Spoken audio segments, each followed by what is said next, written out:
예, 명재성은 명재상이다. 제가 공무원 생활할 때 어떤 시의원께서 훌륭한 행정가가 되라고 붙여준 별명이거든요. 옛날 항의정선 같이 명재상이 될 수 있는 게 정치인한테도 더 필요한 것 같아서 명재성은 명재상이다로 불리고 싶습니다. 안녕하세요. 경기도 의회의원 명재성입니다. 저 지역구는 고양시고요. 현재 도시환경위원회 의원으로 활동하고 있습니다.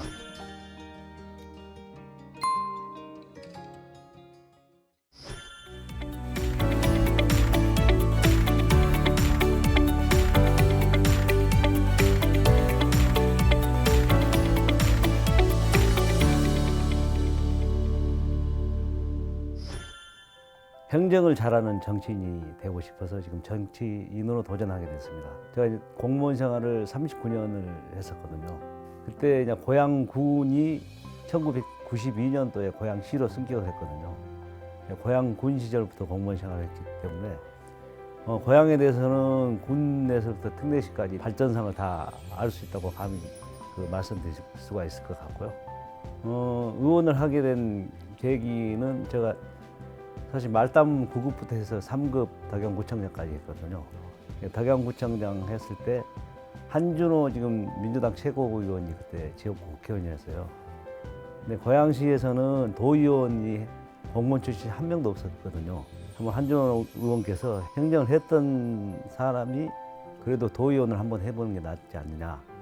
한번 고언지도 있었는데 아무래도 이 고양시는 물론 108만 광역시지만은 기초로서 한계가 있기 때문에 도의원을 도전해서 전체 경기도 1310만 광역 행정을 해보면서 좀 더 크게 좀 배우고 싶었고, 아무래도 도의원을 하다 보면 지역에 필요한 예산을 특조금이랄지 그런 또 예산을 편성할 수 있는 그런 권한이 있기 때문에 실제 우리 지역에 필요한 사업이 많거든요. 기초는 한계점이 있기 때문에 예산 확보하고 그다음에 내가 필요한 정책을 좀 조례를 통해서 실현할 수 있도록 도의원에 그렇게 도전하게 된 계기를 삼게 됐습니다.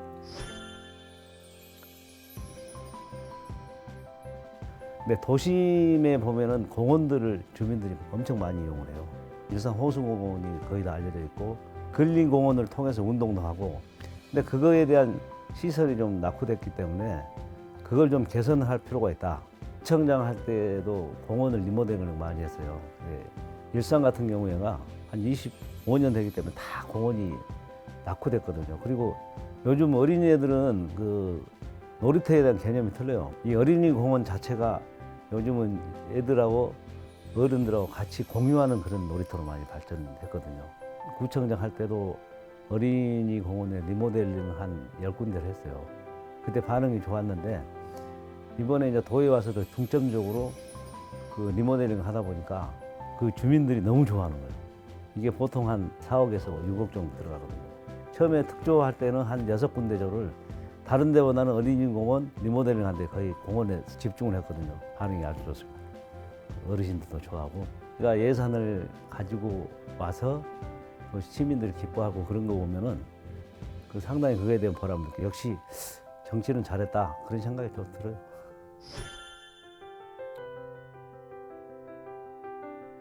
특히 고양시 같은 경우는 기피시설이 많습니다. 서울 마포구에 있는 난지물 재생센터, 그 다음에 벽지에 가면 벽지 화장통이 있어요. 시립승하원. 쭉 가면은 또 묘지가 있습니다. 2군데가 서울시에서 설치한데, 우리 고양시 땅이면서도 불구하고 서울의 기피시설을 다 고양군이 있을 때 설치를 했거든요. 그에 따른 민원이 상당히 많아요. 과거에는 농촌 지역이었지만 지금은 아파트 입주민들 오다 보니까 그게 당장 피부로 와닿거든요. 난지물 재생센터인 경우가 5천 가구가 새로 들어왔어요. 그러니까 난지물 재생센터에서 바로 그 옆에거든요. 그리고 마포가 소각장을 또 1,000톤 이상 증설하고 그런 문제를 좀 해결하려고 하는데, 서울은 광역 행정을 하기 때문에 도시계획이나 환경 문제는 다 서울시 본청에서 하지만은 이 고양 같은 경우에는 고양시에서 하다 보니까 광역하고 지자체하고 이 급수가 안 맞다니까 이게 항상 갈등이 생기고 서울에서 일방적으로 밀어붙이는 그런 경우가 있거든요. 맏형 아니냐, 경기도가 기초의 맏형이면은 경기도 주도적으로 좀 해라. 그래서 좀 기피시설 문제에 대해서는 경기도의 역할을 계속 주문을 했고, 제가 그래서 전번에 이제 조례를 만든 게 환경 피해로 인한 갈등 및 예방 조정 조례안을 만들었거든요. 경기도에서 그 선조적으로 좀 그런 갈등 문제를 해결해라. 왜냐하면 시군간에 예를 들어서 광역 쓰레기 소각장을 만드는 경우에는 두 지자체 간의 협상이 잘 안 될 수가 있어요. 그럼 경기도에서 중재를 하면서 이걸 잘 될 수 있도록 그런 것도 필요하고, 그래서 그 조례를 만들게 된 하나의 그런 것도 있고요. 서울 같은 경우 물론 이제 고양시하고 경계에 있는 부분에 해결하는 그 과정이 상당히 필요하고 누군가는 해야 되는데, 고양시하고 서울시만 의존할 게 아니고 경기도가 적극 나서야 되는 그 과정을 통해서 풀어나가는 게 필요하다. 그 역할을 도의원이 해주는 게 필요하다.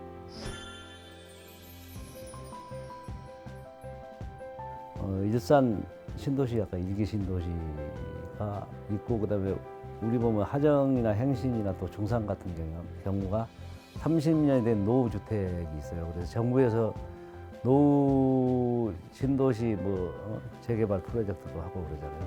선도지구 또 이미 결정도 되고 그랬지만은 그걸 좀 정상적으로 좀 빨리빨리 추진할 수 있도록 하는 저 도의원 역할도 필요하고, 우리 3기 또 신도시가 있어요. 우리 창릉지구, 탄현지구도 있는데, 거기 고양시가 거의 베드타운에서 자족용지가 없잖아요.